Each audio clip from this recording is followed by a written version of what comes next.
evening. It's amazing to see all of you out today. Thank you, Taylor, for the invitation. Black Student Medical Association, thank you all for the invite. I really appreciate it. I also want to thank my son for being here today. This will be the first time he's heard this story from this angle. So just bear with us for a minute, okay? I am a survivor of domestic violence, so I'm going to share part of that story with you, okay? 18. I'm grown. You can't tell me anything. It's my birthday. I just turned 18. I put my big girl panties on and did something that my parents absolutely defied me doing. I moved in with my boyfriend. He loved me. He was nice to me. Why not? I'm grown. I'm 18. I know everything. You can't tell me anything. I'm out. Don't talk to me. I'm not coming back. This is where I want to be. What just happened? Did you just kick me, punch me, slap me, push me up against the wall, and beat me with your fist? Yeah, you did. Not once, not twice, but multiple times. You beat me so much that I lost my sense of self-worth, my sense of self-esteem. I had no idea who I was. But from the outside looking in, you would think that Monica had her life together. But I didn't. The smallest thing would set you off, and I'd find myself at the end of your fist. I'd find myself with this stab wound in my arm because I'm deflecting to keep you from stabbing me in my heart. But you love me, right? This is a loving relationship. We're supposed to be one. We're not married, but whoop, in that 18-year-old mind, we're supposed to be one. But you find reasons that other people pissed you off to come back and beat me. I'm not even 100 pounds. But you have the nerve to put your fist in my face, on my chest, on my leg, anywhere you can find it, to land, to beat me. Did other people know? Absolutely, because we lived in a two-story house where other couples were living, other single people were living. They heard my screams, they heard my yells for help, but did they help? Absolutely not. Nobody called 911. Nobody knocked on the door to intervene. Because what's the issue? It's not my business. I'm not stepping in. You put yourself in that situation, you probably deserve it. And unfortunately, there are women and men, let me say this now, there are women abusers as well. It's not always the man who's putting their hand on somebody. There are women out there putting their hands on men. Okay? So let's not think that it's always the man who's the aggressor. But I found myself at the end of multiple relationships being abused, being beaten, being broken down. So much so that I lost sight of me. Even when I ran out of the house, into the neighbor's house for shelter, protection from you beating me down, you had the nerve to run into their house, grab me, drag me out kicking and screaming while they stood there and watched. I still have that visual of my neighbor standing back on their wall, watching me being drugged down their hallway out of their house. And you couldn't tell me they didn't hear the screams, the shouts, either, because it was a duplex, side by side. My bedroom wall is next to your bedroom wall. You heard it all. But you didn't call 911. Friends knew. Unfortunately, my family knew. But again, I'm 18. You can't tell me anything. I am grown. What saved me from that relationship? My son. When I got pregnant, I said, absolutely not. You will not take this life from me. You've already taken one. And yet when we're going to the hospital as I'm miscarrying, you pick me up because you see the blood draining down my leg. And what does my 18-year-old mind think? Oh, he really does love me. That's the mentality when you're in an abusive relationship. I go back. Another fight. You decide while I'm ironing to take the iron and press it against my left calf, and you hear the skin just sizzling. So as a result, I now have a permanent iron mark on my left calf. But do I let it define me? Absolutely not. Because now, today, Dr. Monica knows exactly who she is. But wait, what happened with this other relationship? Where did this come from?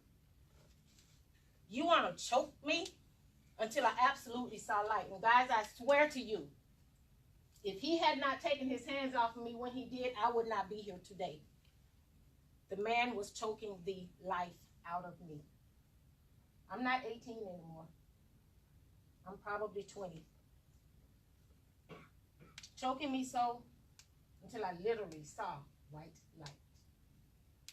Choking me so that when I woke up, I had no idea really what was going on, and I was laughing. I remember. Ask me why I was laughing after this man just almost choked the life out of me. To this day, I cannot tell you. But I found myself laughing at somebody almost taking my life. But yet you love me. But you're loving me to death. I do not like that saying at all. Because when you say I love you to death, I believe it. You're loving me to darkness. You're loving me to low self-esteem. You're loving me to brokenness. Don't love me to death. Love me to life. Pray for me. Hold me accountable. Love on me the way Christ loves the church. And if you can love me the way Christ loves the church, we don't have anything to worry about because it's all good. It's all good. But nope, you're loving me to death. We take a drive out. Be careful of fields. You think you may be going to a field to kick it, hang it? Nope. You take me out to a field in my car. It's dark. It's quiet.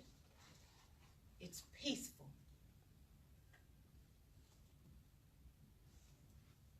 That is until you hear my screams that nobody hears but my abuser. I'm told to get out of the car, take my shirt off, face the car with my arms on top of the car. First lash. Did you just hit me with a whip?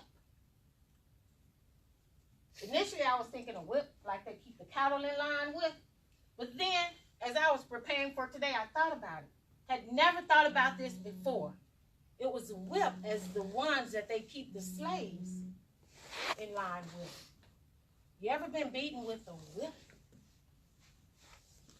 Burgundy, long whip, lashes across my back. The sting of that pain. You would have thought I would have got out of that relationship, right? Nope. I was broken. Had no belief in myself, and I definitely didn't love myself to stay in that. Now remember, 18 and grown. 1 out of every 4 women are in abusive relationship. And I believe the statistics is 1 out of every 6 men, every 5 men are in abusive relationships. Can you tell everybody that's in an abusive relationship? Absolutely not. Did they know I was in an abusive relationship when I showed up with the covering on my leg? Yep. And the grown man made nasty remarks, who was an employee at this organization that I looked up to, but yet I got no support. Remember, I'm 18, I'm grown, you can't tell me anything. Lashes across my back. Miscarriage. But yet, I'm broken. But it doesn't always have to be physical abuse. Mental, emotional, spiritual, financial abuse. I put financial abuse in there, because if I'm going to work at 5:30 in the morning to come back at 10 o'clock at night, you were on the couch when I left, you're on the couch when I come back, or in the bed sleep. You have not worked. I am taking care of this whole household myself. Yet I can't even get a hot dog when I come home. I don't even like hot dogs. But make an effort.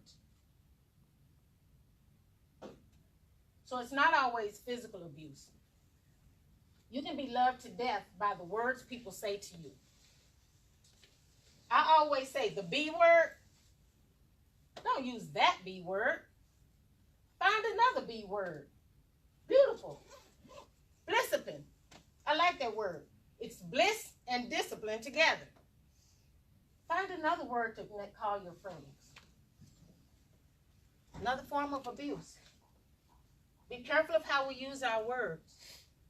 I got beat down because of words that were said to me. You're in between 17 and 20, 18 and 20s, in that age range. It can be happening to one of your classmates. It can be happening to one of your peers. But here's the thing. How do you support that person that you suspect is going through it, or that you already know is going through it? You be there to support them. Be non-judgmental to them. You be there to be a listening ear. Why do you not want to say, I never liked him or her anyway, and start talking negative about the abuser? Because while you're talking negative about the abuser is pulling your friend closer and closer to them. And at some point, they stop hearing you. Now they're fully enthralled in this. They've cut you off. Now they don't even have your support. It may be going in your mind to say some things that are not nice. But think about the person who's going through it. Some of you may know somebody who's been in an abusive relationship.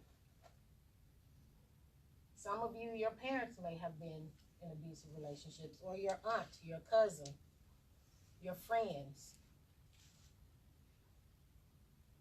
Make sure you keep yourself safe, but make sure you do at least talk to the person. Because once they're dead, it's too late. I was almost loved to death in all of the abusive relationships I was in. Self-destruction, yep, that was me. I am teaching a health and wellness class, teaching people how to be mentally, emotionally, physically happy, while at the same time, I am so broken inside. I am so broken. But I care about the people that I'm teaching enough to finish this 5-week class, to get off, to make sure I've taught them and they're good to go. The last night of that class, I remember walking to the parking lot. And that parking lot was exactly how I felt. Dark, quiet, cold, with just a flicker of light. I got to my car. I took multiple sleeping pills with the plan to end my life.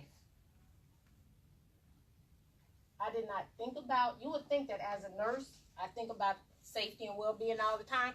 I was so broken, I didn't even think about the safety of other people as I drove that 20 to 25-minute ride home. Can you imagine what would happen if I would have killed somebody else, another family, caused destruction like that? I was that broken inside that I didn't think about that. I took these sleeping pills, started driving home, and they didn't take effect. I remember you know how you're driving and you see different spots, landmarks, and say, okay, I got 15 minutes to drive home, 10 minutes. You would have thought that by the pills not taking effect, that I would have been like, okay, let me just get home and regroup. Nope. My second thought, after that first part of that plan wasn't working and the pills weren't taking effect, was to get in my garage, let the garage down, go to sleep, let the pills take effect, car still crunk up, and pass away that way. Plan failed. Thankfully, it failed. I remember everything about that drive home. I even remember driving in my neighborhood. But you know what I don't remember? Driving into my garage. And as I was doing some writing, the Lord told me it was not meant for you to remember, because I have a plan for you. And that plan could be for me to save somebody here. People don't really, suicide's one of those things that happen, and we don't want to talk about that either. I woke up between 2 and 3 o'clock in the morning, sleep on my steps. I do not remember driving in my garage. I don't remember getting out of the car. I don't remember going into the house. It wasn't meant for me to remember. I guarantee you, I fell asleep as I was driving into my own garage. Because had I remembered, I would not be here today. And when I woke up, or the husband at that time woke me up, never asked me, why are you asleep on the steps? It wasn't until several days later that I revealed to him that I had attempted suicide. You would have thought his response would have been, let's get you some help. Because that's the line of work he was in. I was married to a pastor. Right. Standing on the outside looking in, people think they want your life and they have no idea what's going on in your life. I got no help, no prayer, no nothing. And it's at that moment, and again, as I was preparing for this, God told me, he said, that's me revealing another part of his character that you didn't know about.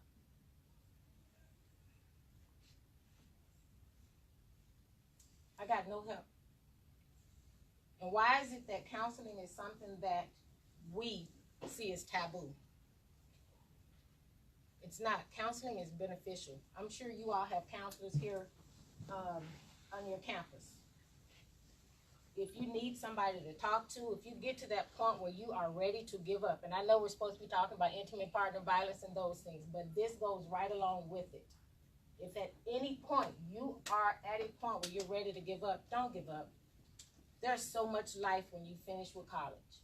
There's so much life when you get over that hump that you feel like it's choking the life out of you.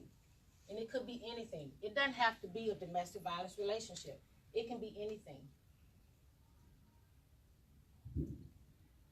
You can get through whatever struggle it is that you're dealing with. Do not let it end with you taking your own life. Do not let it end with you accepting abuse from somebody else, because it's not acceptable. It is not acceptable. You're in a relationship, they force you to have sex, that's rape. When you get married, thankfully, I'm praying that every last one of you will be in a healthy relationship. But anytime someone forces you to do something that's against your will, it's rape.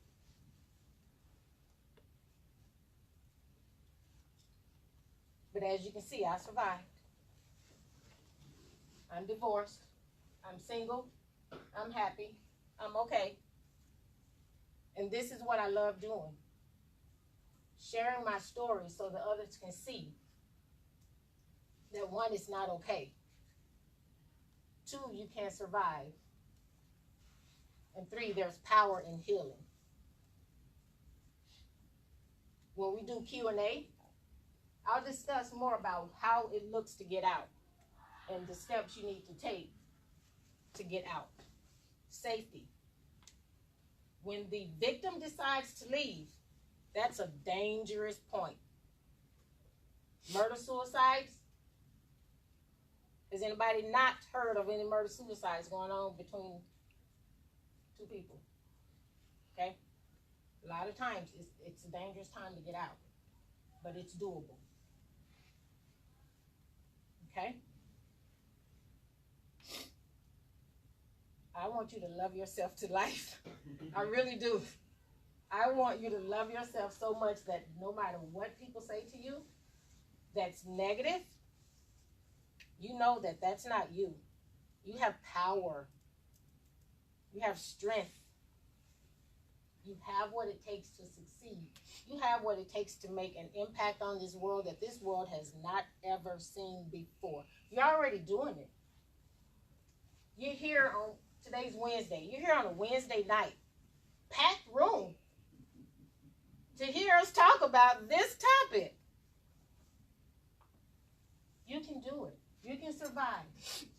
Taking your life is never an option. Don't do it. Find me somewhere if you need somebody to talk to and just scream it out. I'd rather you scream it out with me than for you to take your own life or something else to happen. Okay? Thank you for this opportunity. Many blessings to all of you and your success.